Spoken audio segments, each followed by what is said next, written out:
खूब स्वागत किया है।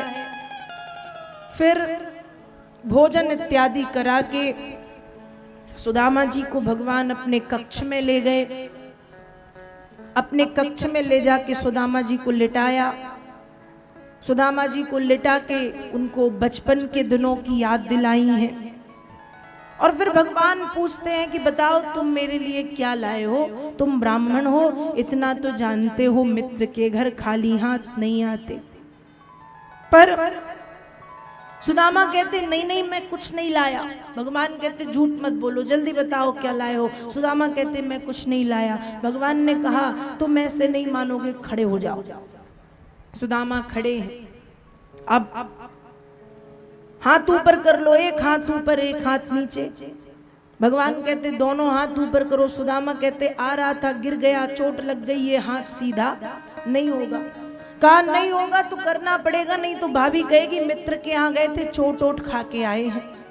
इसलिए हाथ पकड़ा और हाथ पकड़ के खींच दिया है। जैसे ही खींचा है, हाथों के नीचे से चावलों की पोटली गिरी और गिर करके खुल गई। और उसमें से फिर भगवान ने एक मुट्ठी चावल उठाए हैं और एक मुट्ठी चावल उठा करके भगवान ने बड़े प्रेम से खाए। और खाते खाते कहा नन्वे तदुपनीतम में परम प्रीरणम शखे तर्पयत्यंगमा विश्व मेते पृथुक तंदुला। मित्र तेरे तंदुल इतने मीठे हैं कि मुझे मैया यशोदा के हाथ की खीर की याद आ गई।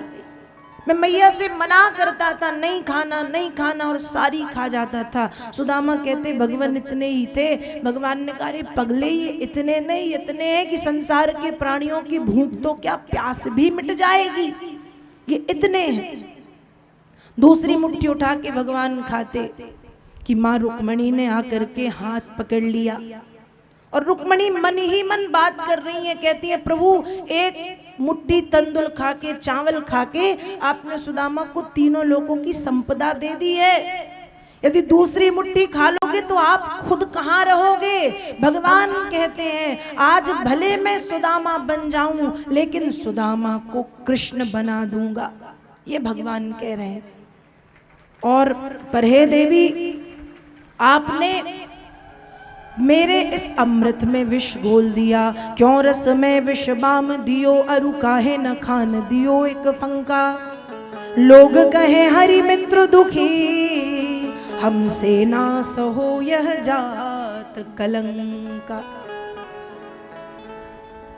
दूसरी मुट्ठी में हाथ पकड़ा है रुक्मणी ने। भगवान नाराज हो रहे हैं। रुक्मणी कहती है आपको सिर्फ सुदामा दिख रहा है, पर मुझे सुदामा नहीं, मुझे तीनों लोग दिख रहे हैं। और मुझे आकाश में खड़े थर थर कांपते देवी देवता दिख रहे हैं कि एक मुट्ठी तंदुल खा के सुदामा को त्रैलोक्य की संपदा दे दी है, दूसरी मुट्ठी खाया तो अनर्थ हो जाएगा। मैं माँ हूं और मुझे सबकी चिंता है।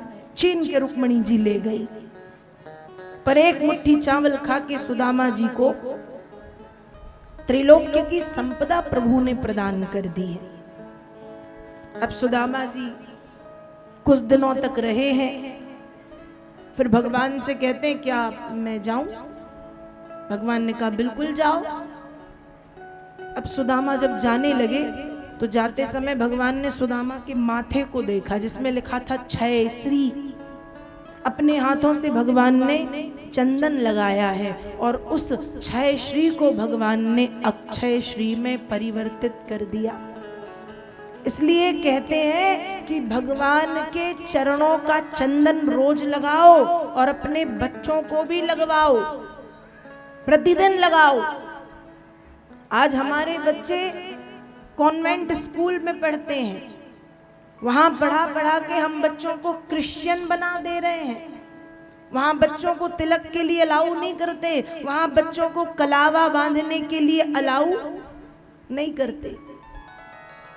पर हमें अपने बच्चों को हिंदू रखना है तो कम से कम हम अपने बच्चों को इतना संस्कार तो दें कि सुबह वे तिलक धारण करें।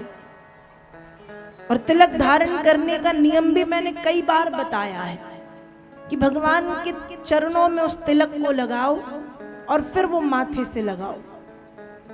भगवान के चरणों का तिलक जब यहाँ लगेगा तो यहाँ कुछ बुरा भी लिखा है तो अच्छा बन जाएगा, कुछ बहुत बुरा लिखा है तो वो थोड़े से में निकल जाएगा। जहां हाथ टूटना लिखा था वहां उंगली कट गई बस, जहां मर जाना लिखा था वहां थोड़ी सी खरोंच आई बस, जहां दोनों पैर कट जाने लिखे थे वहां एक पैर में थोड़ी सी चोट लगी बस।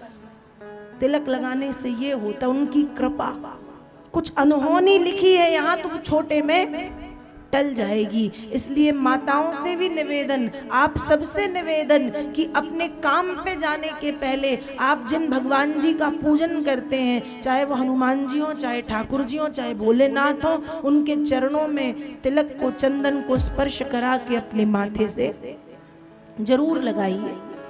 जाते समय सुदामा जी की माथे की रेखाओं को देखा जिनमें 6 श्री लिखा था। तिलक लगा करके भगवान ने उसे अक्षय श्री में परिवर्तित किया है और सुदामा जी को विदा किया। सुदामा जी अपने घर पहुंचे। यहाँ छोटी सी झोपड़ी थी, खूब बड़ा महल बना है। अब सुदामा सोचने लगे, कैसी बयारी चली रसिया, घर वाली ने राह नई पकड़ी है, दीन दयालु ने संपत्ति तो धरी दीनी नहीं हरि लीनी हरि। भगवान ने मुझे धन तो नहीं दिया बल्कि मेरी पत्नी को ही मुझसे छीन लिया।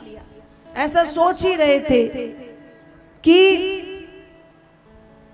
सुदामा जी वहां पर सुदामा जी की पत्नी चांदी बांदी का थाल लेके वहां पर पधारी है। सुदामा जी का खूब स्वागत सत्कार किया। सुदामा जी को भगवान की कृपा के विषय में बताया। सुदामा जी कहते हैं कि धन संपत्ति की जरूरत आपको थी, सुख पूर्वक आप निवास करें, मैं जा रहा हूं। और सुदामा जी निकल पड़े। 4 मुट्ठी तंदुल के रूप में अपने चारों पुरुषार्थ, धर्म अर्थ काम मोक्ष, भगवान के चरणों में सौंपने के लिए पहुंचे थे। भगवान ने सुदामा जी के धर्म को स्वीकार किया है, अर्थ काम और मोक्ष सुदामा जी को वापस दे दिया है। इस तरह से भागवत के 10वें स्कंद के 80वें अध्याय में सुदामा चरित्र की पावन कथा का वर्णन श्री व्यास जी महाराज करते हैं।